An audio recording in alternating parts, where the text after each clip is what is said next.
56 inch का सीना कहाँ चला गया। मैंने सोचा था कि एक शेर का बच्चा देश का प्रधानमंत्री देश के हित के लिए काम करेगा, लेकिन अब लगता है कि प्रधानमंत्री तो सोच लिए हैं कि बिहार चुनाव में हम व्यस्त हैं और कहीं ना कहीं सभी लोग धीरे धीरे भारत की जनता है ना साहब भूल जाती है।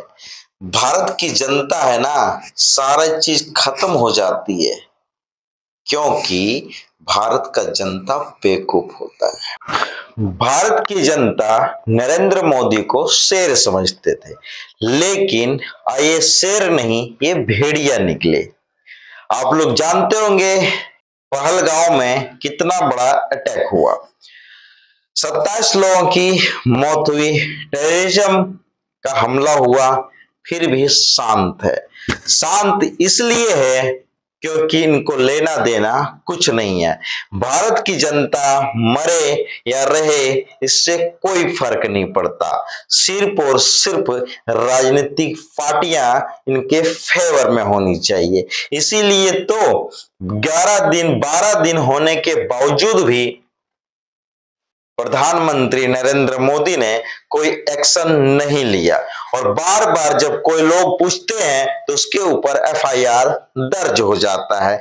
और हकीकत बात यह है कि मीटिंग के नाम पर बेवकूफ बनाया जाता है, और ज्यादा मीटिंग करने के बावजूद भी एक मोहर लग जाता है कि आप कौन से जाति से हैं, आपकी जाति क्या है, आपकी पहचान आप जाति से होगा। क्योंकि मरने वाला हिंदू था, वहां जाति नहीं था, अब जाति पूछा जाएगा। क्योंकि इस देश में अगर रहना है तो आपको जाति का जनगणना बहुत जरूरी है। जो अटैक हुआ उसका कोई महत्व नहीं है, इसका मरने वाला तो मर गया, प्रधानमंत्री को क्या, इनका एजेंडा बन गया। और टीवी चैनलों गोदी मीडिया वालों को, ये जो गोदी मीडिया वाले हैं उनका क्या, उनका टीआरपी बन गया। भारत की जनता जो है भर भर के व्यूज दिए, उनका पैसा ही पैसा, पैसा ही पैसा, उनको क्या फर्क पड़ता है। बीजेपी जीत गई, इंसानियत के नाम पर लोगों के दिलों में घृणा पैदा होने लगा है। अब सोचिए जरा कि बीजेपी को लोग भगवान की तरह मानते थे, बीजेपी को एक शेर की तरह मानते थे, लेकिन आज के डेट में शेर गिद्दड़ बन गया है, एक चूहा बन गया है। और ये चूहा कौन है, आप जानते हैं इस बात को। सवाल पूछने पर आपके ऊपर एफआईआर दर्ज हो जाएगा। सवाल अगर आप पूछ दिए तो आपके ऊपर एफआईआर दर्ज हो जाएगा। इसलिए आप सवाल नहीं पूछ सकते हैं। आप पूछने वाले होते कौन है। इसीलिए तो नरेंद्र दामोदर दास मोदी ने 12 दिन होने के बावजूद भी कोई एक्शन नहीं लिया। और इधर आईपीएल का खेल जारी है, रोमांच भी करिए और मौत भी, पूरे तरीका से आपके हाथों में है। अब क्या देखना चाहते हैं, आईपीएल देखना चाहते हैं, और आईपीएल देख के जो ही उठे वो गोदी मीडिया देखना चाहते हैं, जहां पे टेररिज्म के नाम पर लोगों को बेवकूफ बनाया जाता है। सिंधु नदी को बंद कर दिया, एयरलाइंस को बंद कर दिया, अमेरिका ने तो बोल दिया, क्लीन चिट दे दिया कि आप लोग समझौता कर लीजिए। अब सोचिए जरा इस देश में क्या होने वाला है। इस देश में सिर्फ जातीय जनगणना होने वाला है, और जातीय जनगणना से ये पता चलेगा कि बाभन कितना है, हरिजन कितना है, जादव कितना है, भूमियार कितना है, जादव भूमियार तेली ग्वार सब कितने हैं, सारे जाति मिलेंगे आपको। ये है हमारा देश की हकीकत। और ये हमारी देश की हकीकत आप इस तरह से भी समझ सकते हैं, क्योंकि देश के प्रधानमंत्री जब हमला पर कुछ नहीं कर पाए तो हम और आप कौन है। सवाल है, और सवाल पूछने पर जेल भी हो सकता है, सवाल पूछने पर एफआईआर दर्ज भी हो सकता है, सवाल पूछने पर आपको जेल में भी डाला जा सकता है। क्योंकि अगर दिल्ली का मुख्यमंत्री जब सवाल किए तो उनके ऊपर सीबीआई जांच चालू हो गया, तो हम और आप कौन है? लेकिन कोई शेर पैदा नहीं हुआ है, कोई शेर पैदा नहीं हुआ है कि अगर आपकी जवाब जो है गलत है तभी आपके ऊपर एफआईआर दर्ज होगा। अब सोचिए जरा, हमारे देश में यार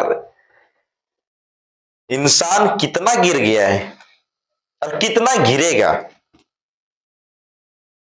हमला होने के बाद चुप हो जाना, हमला होने के बाद जगह जगह पर बिहार चुनाव में जाना, उद्घाटन में जाना, चेहरे पर हंसी रहना, मुस्कुराहट रहना, लेकिन वो माफ आपको नहीं करेगा जिसके 27 लोगों की जो मौत हुआ है उनके परिवार आपको माफ कभी नहीं करेगा। फिर आप कहां जाइएगा मोदी जी? अमित शाह जी जो अपने बेटे को बीसीसीआई में जाकर बिठा दिए हैं और अपने जो राजनीति का चाणक्यगिरी कर रहे हैं, मानता हूं कि आपने राजनीति का चाणक्यगिरी किया है, लेकिन ममता बनर्जी के सामने आज भी ठेंगा हिला रहे हैं। आज भी आपको औकात नहीं हुआ है ममता बनर्जी के पास। बंगाल में आपको दिखा दिया कि ममता बनर्जी का पावर क्या है। इसी तरह से पूरा देश में आपका नक्शा खत्म हो जाएगा और पूरा देश में आपको नामो निशान खत्म हो जाएगा। ये जातीय जनगणना लाकर आप एक काम जरूर किए कि उत्तर प्रदेश में योगी बाबा का बुलडोजर जो है वो खत्म जरूर कर दिए, योगी बाबा का जो है समय खत्म कर दिए, योगी बाबा का जो बोलने का तरीका था वो खत्म कर दिए। जातीय जनगणना से अब पता चलेगा कि कौन सी जाति कितने परसेंट आरक्षण लेता है। लेकिन इसके पीछे आप एक चीज समझ लीजिएगा कि अगर भारत का नेतृत्व आपको करते रहना है तो हमला का जो हमला हुआ है उसका जवाब तो देना पड़ेगा। अगर जवाब नहीं देंगे तो बिहार चुनाव आप घंटा नहीं जीत सकते। बिहार चुनाव में आप सिर्फ वही जीत सकते हैं जब पाकिस्तान को सही ढंग से आप लोहा मानेंगे, पाकिस्तान को सही ढंग से आप जब उसको मार गिराएंगे, पस्त करेंगे, 200-400 लोगों की मर्डर करेंगे, उसको ठोक के आएंगे, उसके घरों में मार के आएंगे, तभी आप बिहार चुनाव जीत सकते हैं। नहीं तो मोदी जी आपको ठेंगा कुछ नहीं मिलने वाला है। और ये जो मनीष कश्यप के चक्कर में उछल रहे हैं, ना घंटा मनीष कश्यप जीतने वाला है, ना बीजेपी जीतने वाली है। आने वाला समय ऐसा हो जाएगा, ना आप घर का रहिएगा ना आप घाट का रहिएगा। फिर आप ना मुख्यमंत्री रख पाइएगा ना आप प्रधानमंत्री रह पाइएगा। फिर आप क्या करिएगा? फिर किसको किसको दबाइएगा, किसको किसको दबाने की कोशिश करिएगा? आपकी इज्जत लोग करते हैं, इसका मतलब ये नहीं है कि इतना बड़ा अटैक होने के बाद भी आप बिहार चुनाव में जाएं, उद्घाटन समारोह में जाएं और मुस्कुराते रहें और लोगों की हंसी खत्म हो गया है। 10 दिन से टीआरपी आ रहा है, लोग व्यूज भर भर के देख रहे हैं और न्यूज चैनल को पैसा ही पैसा आ रहा है और आप पूरा शांत होकर मौज मस्ती कर रहे हैं और जातीय जनगणना करवा रहे हैं। मोदी जी आपका समय खत्म हो गया है, आप बुढ़े हो चुके हैं, आपका अस्तित्व खत्म हो चुका है और आने वाला समय में आपको जो है सो चिट होना पड़ेगा। 2027 में आपका समय खत्म होगा और आप कहीं जाकर वृंदावन में या मथुरा में, काशी में जाके आप संन्यास ले लीजिए।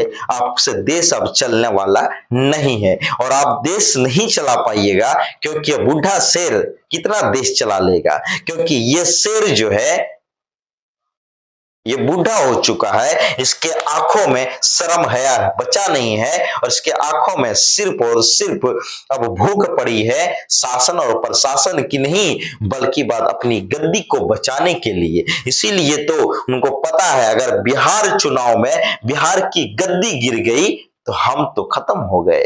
बिहार चुनाव किसी ना किसी तरह से बीजेपी को जीतना है और बीजेपी जीत कर रहना चाहती है।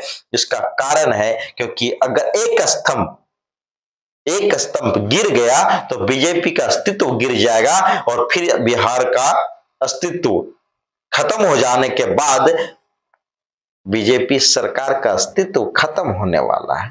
यही सच्चाई है और इस सच्चाई को आप समझिएगा, क्योंकि बिहार में सिर्फ और सिर्फ नीतीश कुमार को जिताइएगा तभी नरेंद्र मोदी प्रधानमंत्री रह पाएंगे, नहीं तो वो खत्म होने जा रहे हैं, वो प्रधानमंत्री के पद से खत्म होने जा रहे हैं। यह सच्चाई है, क्योंकि पुलवामा हमला इन्हीं के समय हुआ और कुछ नहीं है। प्रशासन को बता दिया कि इतने लोग मरे, लेकिन पुख्ता सबूत नहीं ला पाए। उस समय भी विपक्ष पूछता था आपने स्ट्राइक तो किया, सर्जिकल स्ट्राइक तो किया, लेकिन सर्जिकल स्ट्राइक किए तो लोग मरे कहां? कुछ नहीं हुआ। पाकिस्तान बोला एक भी नहीं मरा, एक भी नहीं मरा। पाकिस्तान जो का सो रहा। एक चीज बताइए, अब यही बात बोलिएगा, खाते हो इंडिया का और गाते हो पाकिस्तान का। गाना होना किसी का गाना नहीं है। आप जो आप कर रहे हैं ये सबसे बड़ा दुर्भाग्य है हमारे देश का। आप जो कर रहे हैं उसका दुर्भाग्य हमारा देश के पीढ़ियों का। जो आप कर रहे हैं वो दुर्भाग्य हमारे देश के लोगों का,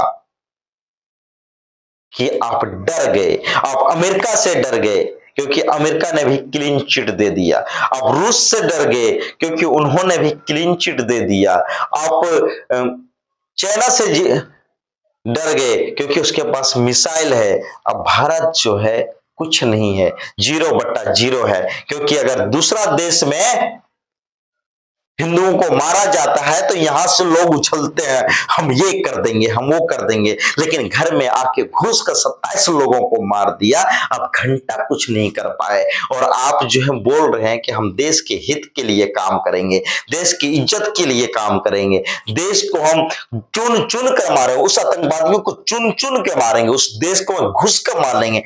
लेकिन कहां, अब घुस के मारने वाले में से तो नहीं लग रहे हैं, आप तो सिर्फ और सिर्फ चट्टू और बट्टू लग रहे हैं। तो इसमें से हमको ये समझ में नहीं आ रहा है कि आपकी मर्दांगी में कोई दाग है या सिर्फ और सिर्फ आप बोलने वाले मर्द हैं। मुझे ये नहीं समझ में आता। अगर वीडियो आप लोग को अच्छा लगे तो लाइक करिए, सब्सक्राइब करिए, पूरा भर भर के कमेंट करिए और जितना हो सके उतना शेयर करिए। हम भी FIR दर्ज करवाने के लिए रेडी हैं।